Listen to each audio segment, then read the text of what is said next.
Hello, I'm Gareth. This is Somewhere on Earth. I'm in London, and we have voices from Washington in the US and, all the way from the other side of this table, because we actually have real humanoids in the studio with us as well, which is always rather lovely. So, here we go.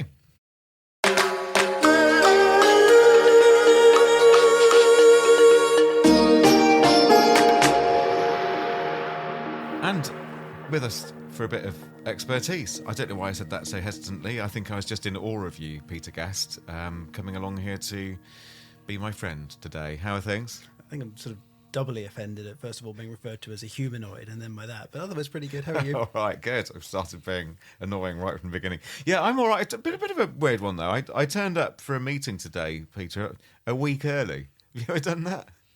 I mean, I do tend to look at my calendar, but not often. I know. I looked at my calendar. It was just next week's one. So, yeah, just one of those meetings. I'll meet you outside South Kensington Tube Station, said the person I was meeting. And meet at 2 o'clock. We'll just work out somewhere to go for lunch. And so I was there. And they didn't turn up. And I was at the point of sending a slightly passive-aggressive email just saying, well, I'm here, just wondering where you are. And then I thought I'd better just double-check, go back through the emails and realise, anyway. It's back in the 1990s. You actually phone ahead. Who knew? Exactly. So that's my not particularly eventful life, but it does just kind of ease us into the programme. Here we go.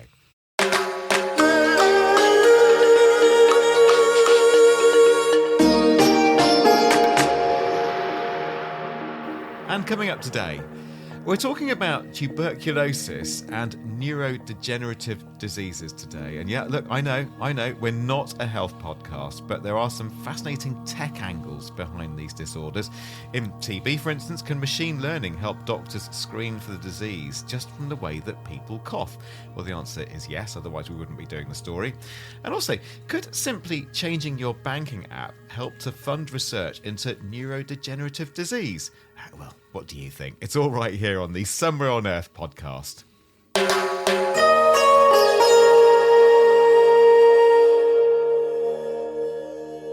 All right, now first, can you tell the difference between this and this?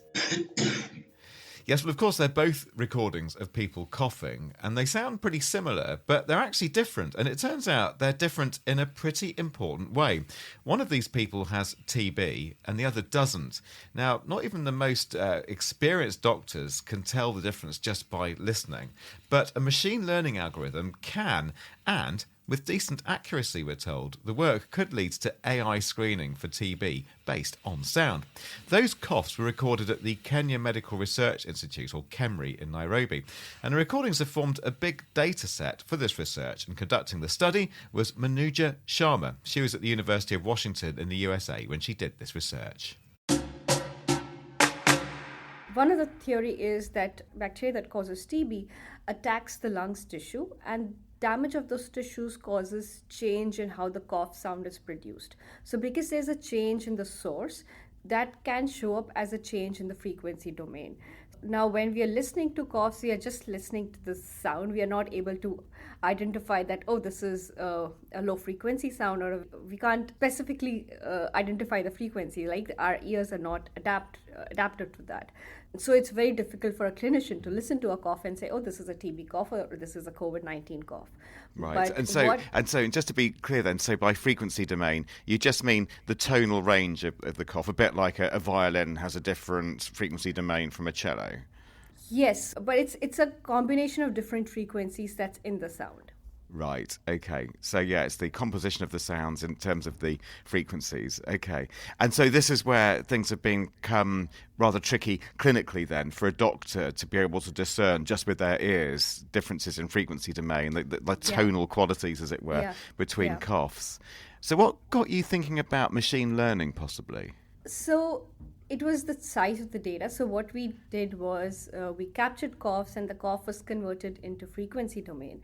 And what we got like a 2D representation, which is very similar to an image representation. And there's been so much done in the image classification field. And so we wanted to use some of the advances that's been done in that field and try to use that and see if we can see the difference between the different coughs. That's really interesting. Okay, and so just to help the listeners and me unpack this, then, because it didn't seem as if you or machine learning or doctors were getting very far with the so-called frequency domain, you were thinking, well, why don't we just change the way that this cough is represented? So we record it on different kinds of microphone. We change the way that it's represented, as it were, in the same way that you might say you can record a sound and convert it into a waveform that you can see on a screen. I know it's not quite what you were doing, but that's the kind of shift that you were doing then in order to maybe have another little crack at analysing this, was it?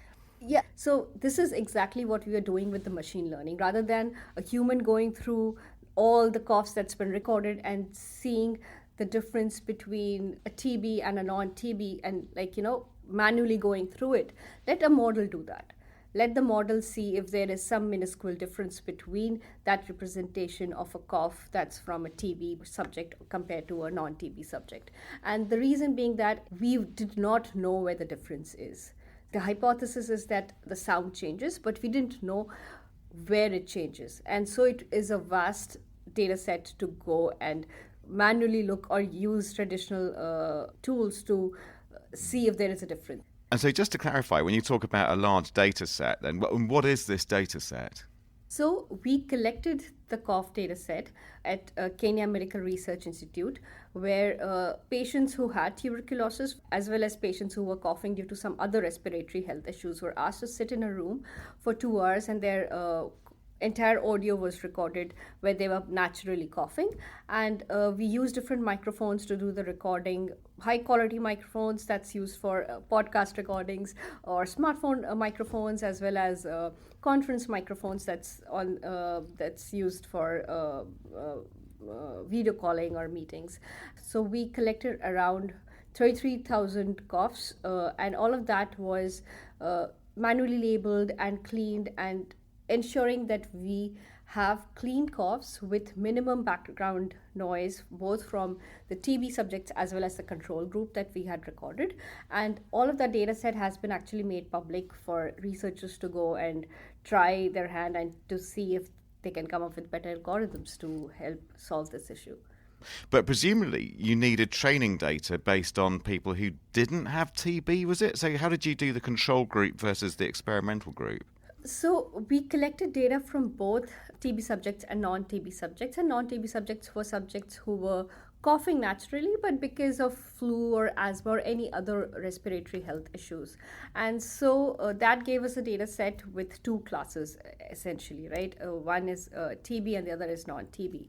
The entire data set was used partially for training and validation and testing. And so what did you find? We found sensitivity 70%, which shows that there is a promise of a signal there.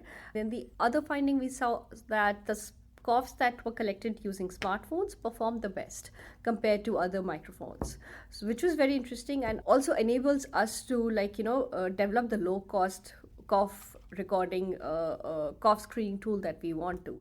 So we think it has a big potential to be a screening tool. Diagnostic tool seems a little far away right now, but definitely a screening tool that can help triage patients in the peripheral clinic to understand, whether they need the next set of tests to be done to determine, to diagnose TB or not.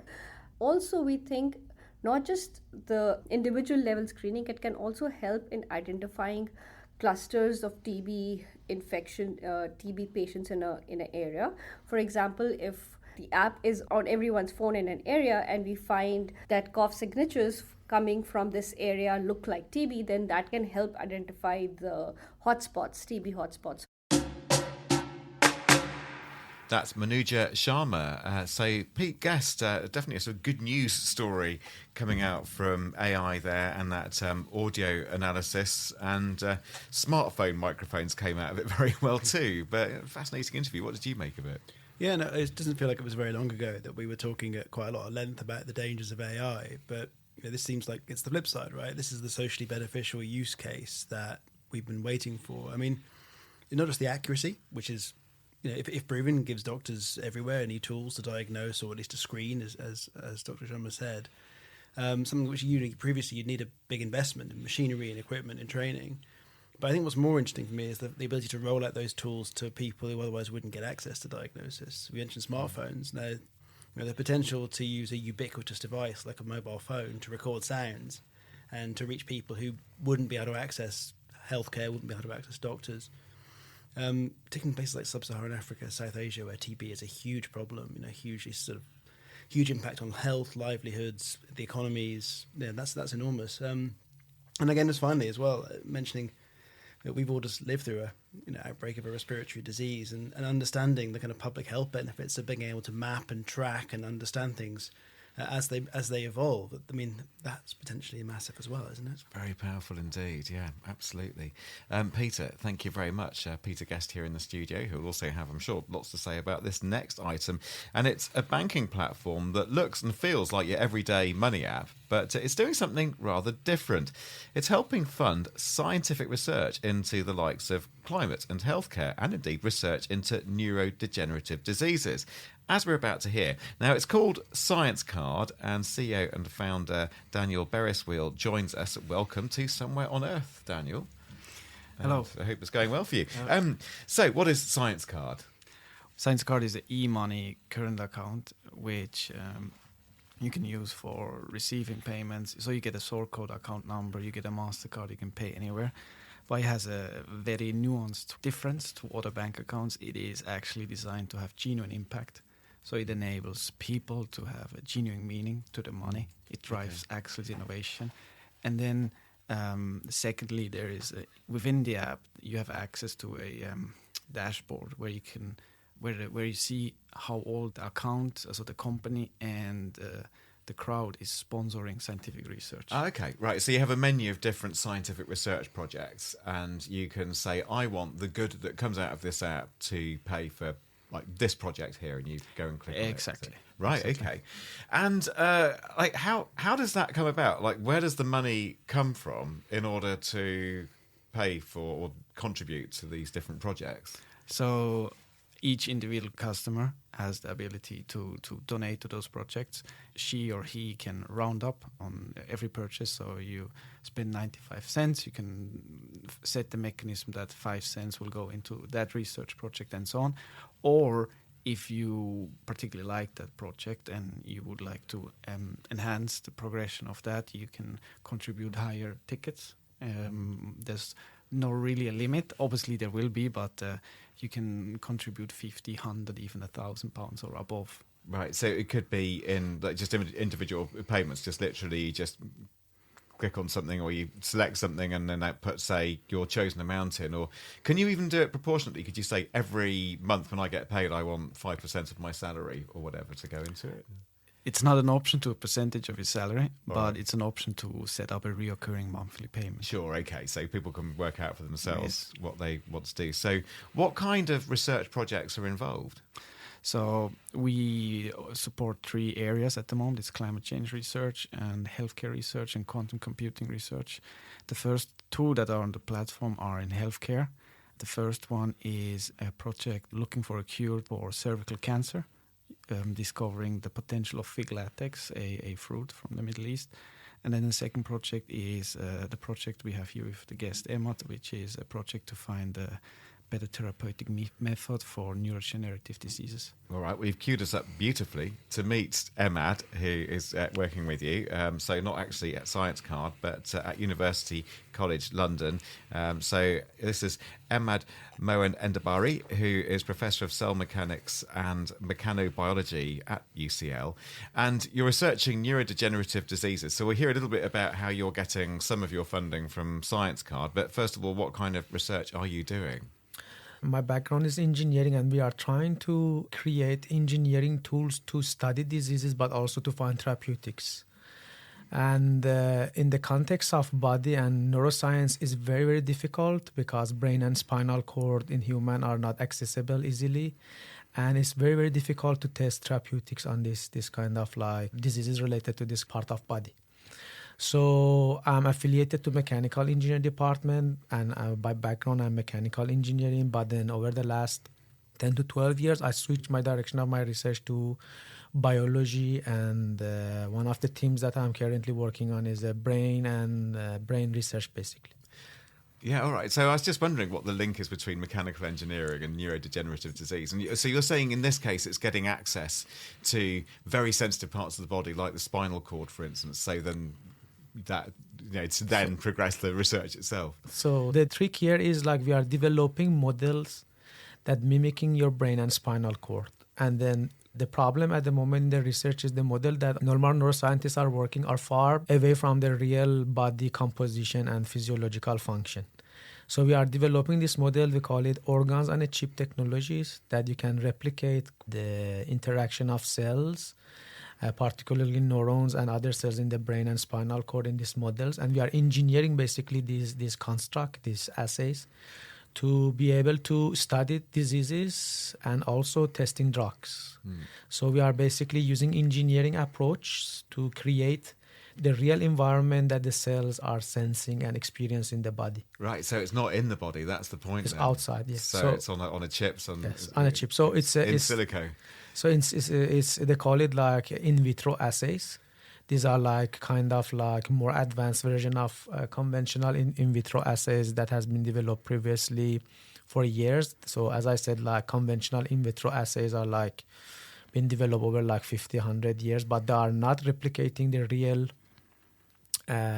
physiological function of your body. More interestingly, the brain is one of the most complicated, inaccessible part that with specific cells and complexity. So we are trying to create and engineer that complexity inside lab and try to understand how brain function, but also test different therapeutics that we can then test on humans. And the point being that with that approach, it gives you more control, doesn't it? So, Exactly. You haven't got a patient sitting there, so you can try lots of different things out.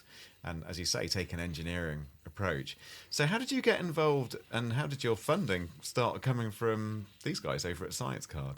As a scientist, we are always looking for money to fund our research. And the conventional routes that we are taking is always like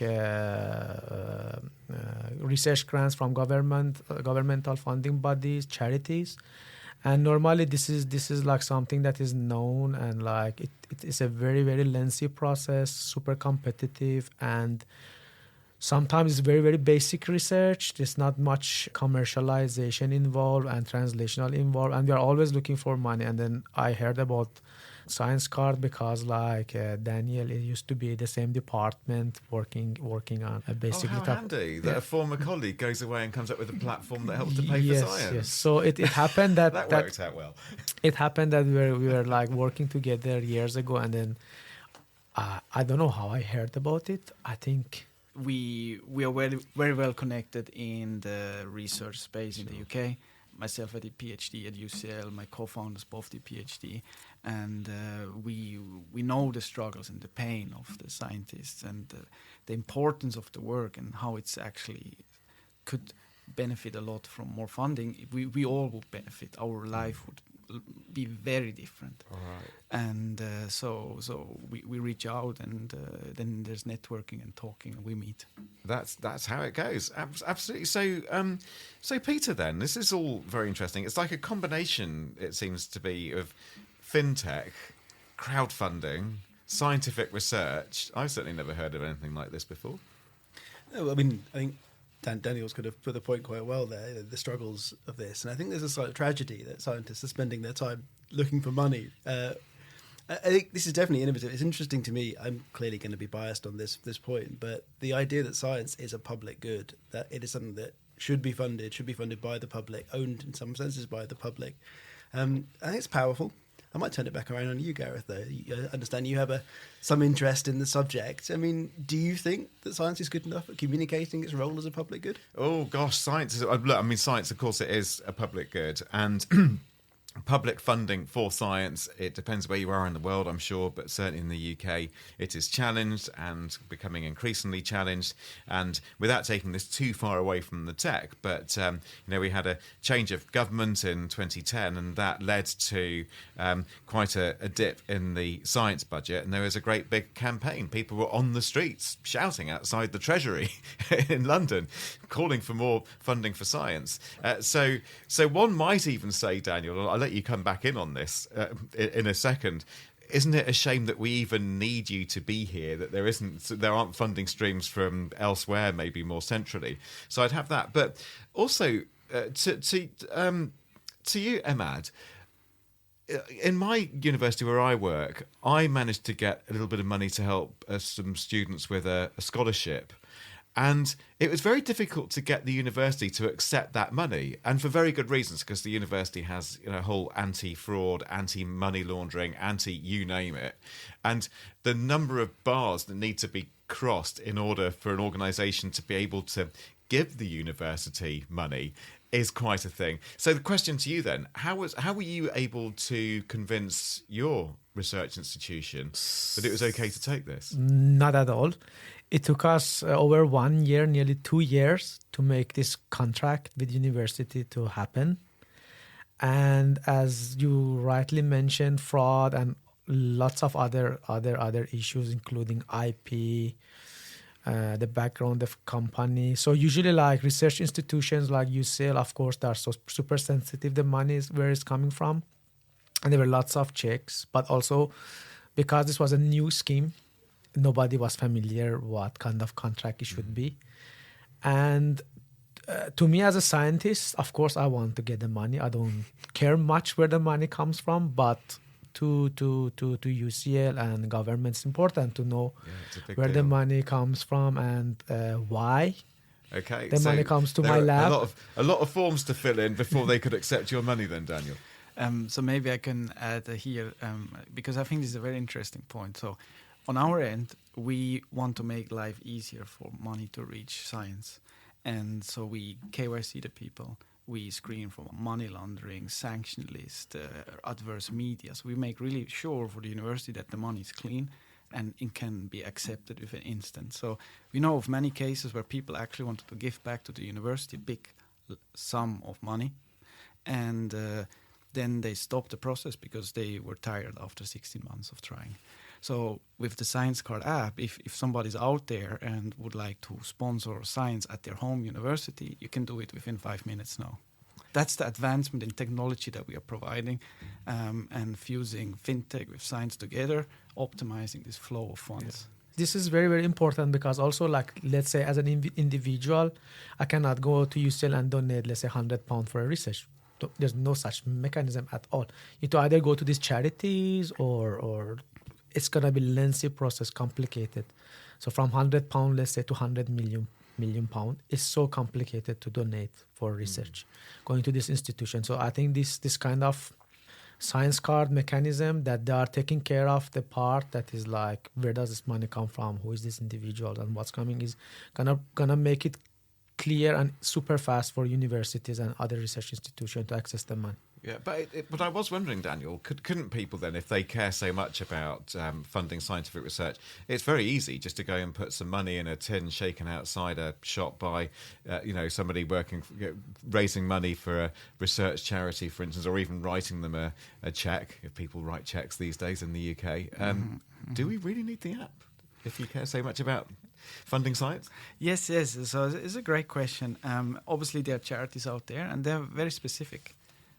You have Cancer Research UK, you have British Heart Foundation. They are all doing amazing work, and they are raising a lot of money, and they're very effective, very established.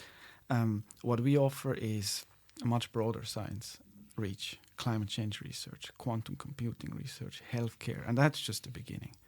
Then there's healthy waters, soil, and all this, and that's bring such a deep, broad depth into the access. Yeah. So you can even monitor it in the project over the years and the progression. You get very transparent updates. Yeah, and in fact, a lot of this, by the way, Peter Guest, reminds me of these apps where you can give your mobile phone processing time to help with number crunching in different scientific endeavours. And I don't know if you've come across any of these, but I have one on my phone called Dreamcast, for instance, where, when I put my phone aside at night and I can assign my phone to be part of a whole network of thousands of mobile phones that number crunch through computer models to help come up with, protein unfolding or whatever it might be, coming up with drug discovery for novel cancer molecules, just big computing tasks that are farmed out to people's mobile phones. And on that, I can choose which of many projects I want to donate my processing cycles to. So Daniel's doing it with cash, I'm doing it with processor cycles. There are quite a few ways of getting involved now. I mean, I think that's a positive thing. And as Ahmad said, the idea that you can make small gifts, you can make gifts that allow you to participate at your own personal level, again, feel some sense of ownership over it. I mean, I don't think I'm ever going to be in the position to be able to give $200 million to any university. Not You never know. Well, I really appreciate the intervention. Journalism really does pay that well. But it isn't just about the amount of money. For me, it's the idea of participation. Right? As I say, we're very distant, I think, these days from the fundamental science that feeds into the innovations and the treatments and the benefits that we get. And I think that the idea of getting that connection, whether it is, as you say, I think processing power is an interesting way of reminding people that there is an input into the things that they then ultimately benefit from. I think this is the same, right? Money, power, Okay. attention. Yeah, sure. Well, we're going to have to wrap it up quite soon, but just finally to both of you then, how much of a game changer do you expect this to be? I know you're both going to say it's brilliant, but we need you to qualify these answers a little bit. So, Ahmad, why is this significant, do you think, as a professor yourself? Every penny that we get from any source is going to be significant, and getting the significant amount of money to take our technology to the next level is extremely, I would say, appreciative and impactful. Again, as I said, it's very, very important to understand the current funding system is extremely bureaucratic, extremely competitive. And getting any money out of the system is extremely important. But also, I hope, as we are one of the first projects in Science Card, I hope this process of 1 or 2 years going to get streamlined. Other universities, other institutions can make it smooth, and everything going to be ready and accessible and fast track. Right. Finally and briefly, a few words from you, Daniel. It's about bringing change to how we live and how we actually can progress better as a society. And the way we saw it, that science is an essential part of our progression. It's so important. Finance is huge, it's very important, it's extremely powerful, most powerful thing. And our idea is that if we bring them closer together, us as a society, we can greatly benefit and accelerate innovation and make a better life for us all. So the importance of bringing those two silos more effectively together is very big, and the impact you would see drastically. Yeah. All right. Okay. Now, one thing you may be wondering, dear listener, is if you've got this banking application of Daniel's, and people can just put a few pence at a time into some scientific research. There are loads of different projects. Projects cost millions of pounds to fund. How do the sums add up? How is the app managing to kind of funnel enough money into enough scientific projects? Now, if you want to know the answer to that question, you will have to subscribe to this podcast. Yes, I know that's really harsh. It's called marketing, but we will get that question to Daniel in the podcast extra. To subscribe, we've made it dead easy for you because we want your money, basically. So now, if you go to our website, that's somewhereonearth.co, and it's right there on our homepage. There's a subscribe button on the left, and there's a buy us a coffee button on the right. Boom, we've made it that easy. So, folks, thank you very much indeed for this section of the podcast. So that's Ahmad Moandbari from UCL, and also Daniel Beresweel, and Pete, as ever. It's been lovely. If you want to get in touch with us, email is quite good. We're still on the good old email, hello@somewhereonearth.co. We're on social media. You probably know where to find us by now. And on WhatsApp, that's code 44 7486 329 484. If you like the sound of your own voice as much as I clearly like mine, then you can leave a voice note. Otherwise, just write us something. That's fine. Audio production today has been by Keziah Wenham Kenyon and Callum Swingler here at Lanson's Team Farner. Our production manager is Liz Tuohy. The editor is Ania Lichtarowicz, and I'll tell you in the subscription version. See you next week. Bye-bye.